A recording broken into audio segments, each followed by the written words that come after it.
All right, this is going to be a little bit of an unorthodox beginning, I guess.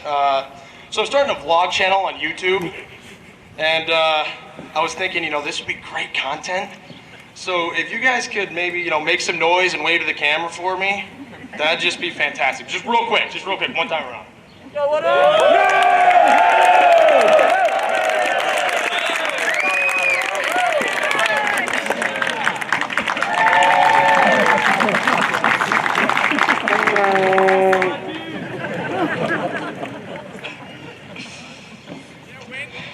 Mom, Dad, sorry, but we both knew that I wasn't going to be able to get this entire thing without doing something stupid, so I got out of the way at the beginning. All right, fellow classmates of 2017, members of the Board of Trustees, faculty, friends, and parents, good morning. It is a pleasure to be speaking here today, and I never imagined that I would be in this position, but it's truly an honor.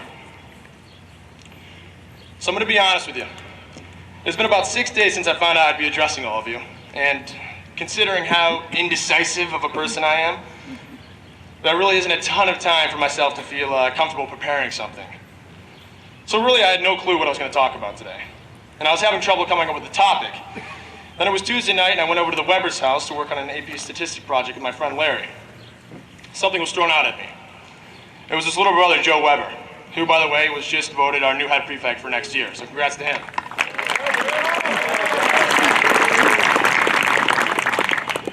So he gave me his classic response, making it sound like it was like the simplest thing in the world, saying, "Oh man, that's easy. You just gotta do like a big metaphor, just like relate like a painting to high school." Huh. Well, I'd just like to thank you, Joe, right now, because I decided to go with the big metaphor. He was joking, I think, but it got me thinking. A metaphor. I thought about art, and then that made me think about literature, and then that made me think about the novel Ulysses, which Mr. Taylor had just mentioned. Ulysses is a novel that I devoted 2/3 of the year to reading, and then the other third to writing a thesis on it. It's something I've taken an extreme passion in and pride throughout my senior year, and now it's taking the place of the painting in the metaphor. James Joyce's Ulysses is commonly acknowledged as one of the best novels of the 20th century. And it's also considered by some experts as one of the most widely acclaimed of all time. I maxed out of English classes to take, and going into my senior year, I was lucky enough to have Mr. Cairns agree to do an independent study with me on James Joyce's Ulysses. Joyce, he was kind of a tortured genius. He was a man before his time. In fact, his work wasn't really truly appreciated for its beauty until long after his death. Now, Ulysses was mostly written in the stream of consciousness.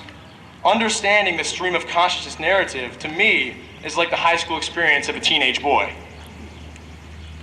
We all live in the stream of consciousness, and we have our own because everyone's brain is wired differently. We all have our own passions, talents, and loves, which lead us to different actions. And all these different journeys have ups and downs. The times where we know exactly who we are and what we want, and the times where we have no purpose and absolutely no clue what's going on. My personal high school journey is very reminiscent of my struggle to understand Joyce's writing style in the stream of consciousness. Now, if you can imagine being in someone's mind, you would see every little tangent, every little thought, every little feeling that person has, and you'd have no clue why they had it. For example, I could smell something, and it could randomly bring me back to a memory of my first day of the 3rd grade.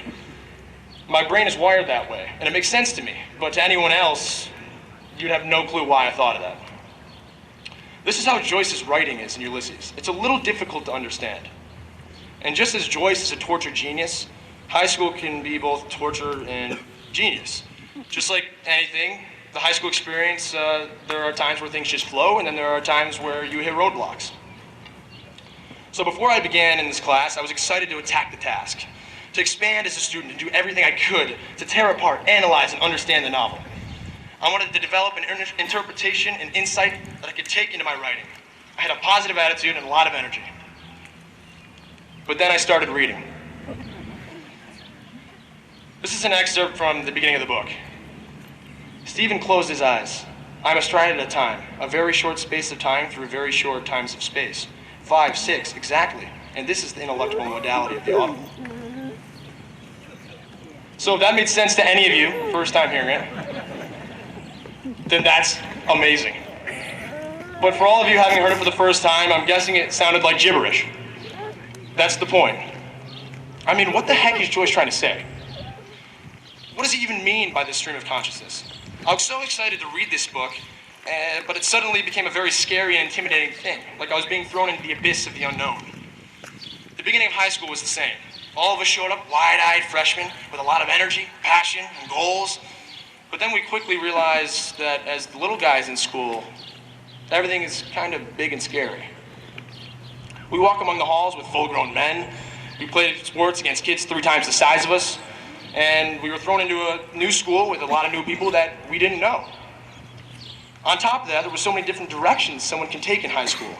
As freshmen, we saw that people kind of have their own things and find out who they are. And we saw that we had to search for our identities and do the same. And just the same as we were going to have to figure ourselves out, I had to figure out how to understand Joyce's writing. Because at this point in the beginning, it was a real challenge. So I kept reading, and I got about midway. At this point, under the guidance of Mr. Cairns, and more experience with Joyce's style of writing, I thought I understood. Being in the main character's mind became easier, and I began to understand both who he was and how to interpret his writing. This exemplifies one of the ups in high school. That point where you think you have it all figured out. For me, it was coming into my sophomore year here. I thought I knew who I was. A math science guy who played hockey. I was going to be an engineer, just like my dad. Simple, direct, and I thought I knew where I was going. But then I kept reading, and I kept going through high school, and realized just when you think you have it all figured out, you don't. Actually, you have no clue. I got about 3/4 of the way through the book, and the Sirens episode began. Bronze by gold, heard the hoof for irons. Steelery ringing, impertinent, chips picking chips off rocky thumbnail chips, horrid. I don't think I have to go any further. So yeah, things got challenging again. I got lost. And just like in high school, when I thought I had it all figured out, I realized no one ever does. I was into all the things I originally was, playing hockey and baseball and joining science clubs like Environmental Council, but I also started exploring all these things that I never even thought about before. I got roomed with one of my best friends, Chris R. Taylor, who played the guitar, and I kind of always liked to sing. So, as most of the seniors know, we made a band called Fate's Flags. I met Jack Mackers, who you all just heard speak, and he became the supportive brother, constantly pushing Fate's Flags to try new things.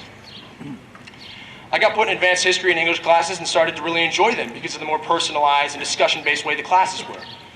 Then Mr. Hischler came here my junior year and approached me at the end of the fall about joining theater and doing the winter show. I told him I've always wanted to, but I couldn't with hockey. But that didn't matter to him, and he convinced me that he could work around any schedule. So I got into theater.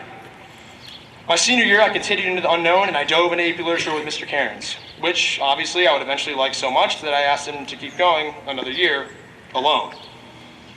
And then finally, Louis Inglaterra, Mrs. Foster, and I started up a radio show, The Voices of Trinity-Pawling, and began broadcasting.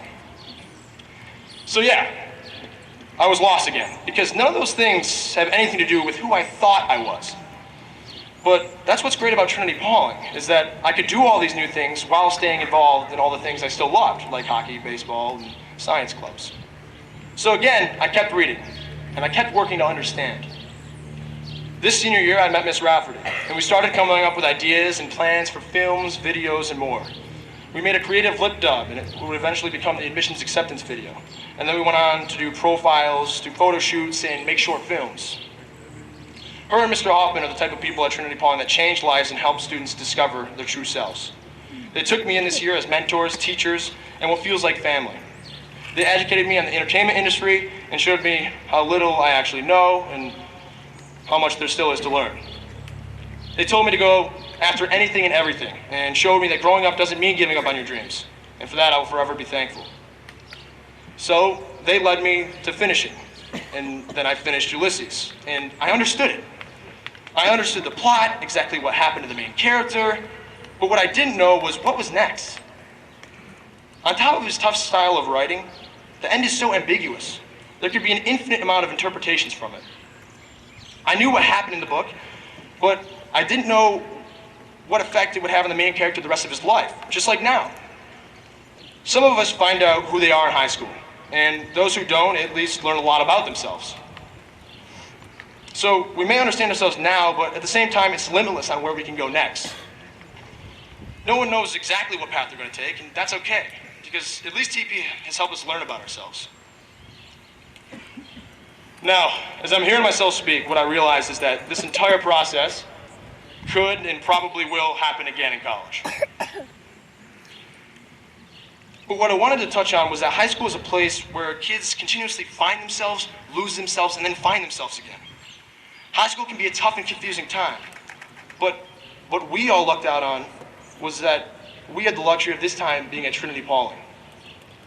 Trinity-Pawling, a place where the teachers will continuously push every student to their greatest potential. A place where the teachers care more about the students and whether they succeed than anywhere I've ever seen. A place where you can make some of the best friends of your life that you'll never forget. A place where you are so close in the sports field you'd be willing to die for that teammate next to you. A place that teaches you to go after what you want, and a place that teaches you to have no fears. Just a few years ago, I was a naive hockey player, and I thought I was going to be coming here to prep school, serving my time, and playing hockey. What I didn't realize is how much I would learn about myself, and that I would have 300 brothers from all over the world. To everyone here at Trinity-Pawling, who wakes up every day to make a difference in all of our lives, thank you. To my parents, Mom and Dad, I'm forever grateful for the opportunity you have allowed me to have here. I love you so much. And to the class of 2017, it doesn't matter what we do in our lives, but love it. Let's go out and attack the world, because I'm tired of hearing all of us talk, and I'm excited to hear people start talking about us. Thank you, and once again, congratulations to the class of 2017. Roll Pride.